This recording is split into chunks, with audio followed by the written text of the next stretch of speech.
Hello friends, welcome to sports allrounder YouTube channel. Cricket பேசலாமா? IPL 2025 3 வாரம் தான் இருக்குது. 3 வீக்ஸ் இருக்கும். எல்லாம் ரெடியாக இருப்பீங்க. Very good. CSK 5 time champion, 6வது கப்பை நோக்கி. ஈவன் மும்பை இந்தியன்ஸ் 6வது கப்பை நோக்கி. ஆர்சிபி முதல் கப்பை நோக்கி. So as Delhi Capitals, Punjab Kings and all.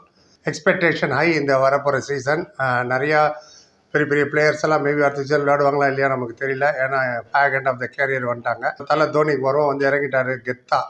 வந்துட்டேன்னு சொல்லிட்டா அப்படின்ட்டு மோர்ஸ் கோடோட வந்து இறங்கினாரு. அதை பற்றி ஒரு வீடியோ போட்டிருக்கோம். அவர் போட்டிருந்த டிஷர்ட்டுக்கு என்ன அர்த்தம்னு பார்க்காத போய் டக்குன்னு பார்த்துருங்க. மோஸ்ட் ப்ராப்ளி எம்எஸ் தோனி தான் லாஸ்ட் சீசனாக இருக்கும். அதுவும் ஃபேன்ஸோட ரிக்வஸ்ட்டுக்காக தான் அவர் விளையாடுறாரு. MS Dhoni always prefers fitness. As a ஃபீல்டராக மட்டும் இருந்தாருன்னா ஒரு 2-3 வருஷம் கூட விளையாடலாம். என்னோட எக்ஸ்பீரியன்ஸில் சொல்கிறேன். கீப்பிங்னால 20 over keeping is not easy. Fast பாலிங் ஒரு மாதிரி நிற்கணும், ஸ்பெடர் ஒரு மாதிரி நிற்கணும். Different yard stick for different bowlers. Soft hand gloves இருக்குது, ஹார்ட் ஹேண்ட் க்ளவுஸ் இருக்குது. க்ளவுஸ் உள்ள ஒரு இன்னர் போடணும்.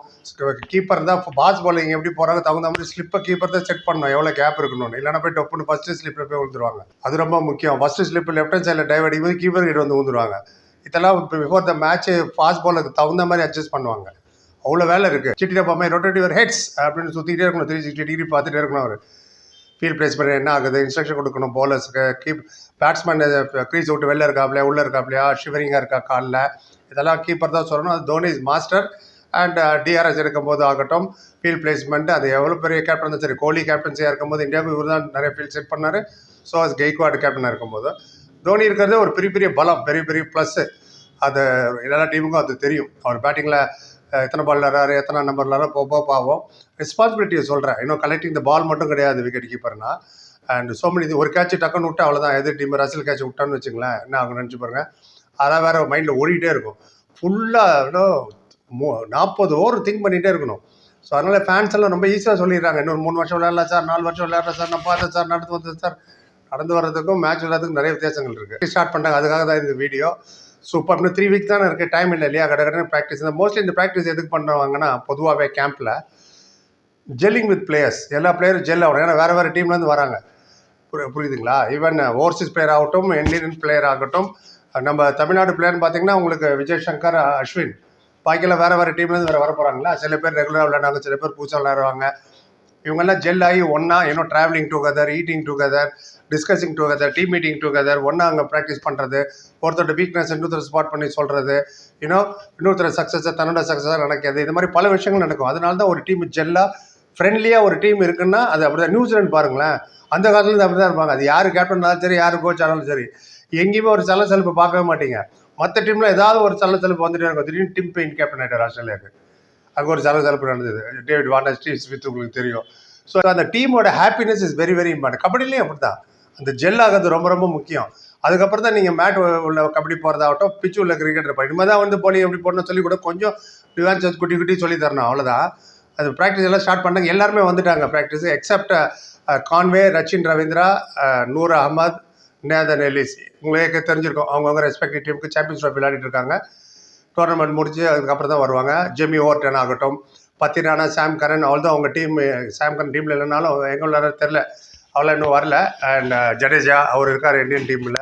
ஸோ ஒரு இம்பார்ட்டன்ட் நாளைக்கு மேட்ச் வர்றதுக்கு இந்தியா வர்சஸ் நியூசிலாந்து. அதுக்கப்புறம் semifinal and then final. So many things to go on.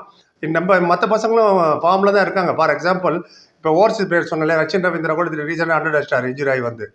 அது குட் நியூஸ் ஃபார் சிஎஸ்கே. அதுக்கு ஒரு வீடியோ போட்டிருக்கேன், பார்த்துருக்கேன்.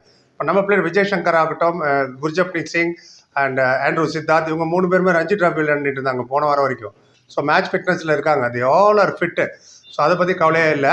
பேட்டிங்கில் பார்த்தீங்கன்னா ருத்ராஜ் கெய்க்வாட், ராகுல் திரிபாட்டி இவங்களாம் வந்திருந்தாங்க. ஈவன் சித்தார்த்ன்ற பையன். எம்எஸ் தோனி தான் எல்லாத்தையும் பேசிட்டு இருந்தாரு, giving advice and tips to the players. Specially நான் பார்த்த பவுலர்ஸுக்கு கலீல் அஹமதுட்டு பேசிட்டு இருந்தார். லெஃப்ட் ஆம் ஃபாஸ்ட் பவுலர் இல்லையா, அவரு உன்னிப்பாக கேட்டுட்டு இருந்தார் எப்படி போடணும். ஆமாம், லெஃப்ட் ஆம் ஃபாஸ்ட் பவுலர். நீங்கள் இவராகட்டும், முஸ்தபிசுர் ரஹ்மான் ஆகட்டும், அஷிஷ் நகர் ஆகட்டும், இவங்க சாம் கரன் ஆகட்டும், இவங்களாம் left arm fast bowler. CSK வந்ததுக்கப்புறம் பெரிய பிளேயராக இருந்தது. லெஃப்ட் ஆம் ஆஷிஷ் நேரா லெஃப்ட் ஆம் ஃபாஸ்ட் பவுலருக்கு அவர் நிறைய டிப்ஸ் கொடுத்துருந்தார். அவரும் நல்லா உன்னிப்பாக. பொதுவாகவே லெஃப்ட் ஆம் ஃபாஸ்ட் பவுலர் எல்லா டீமும் வல்னரபிள்.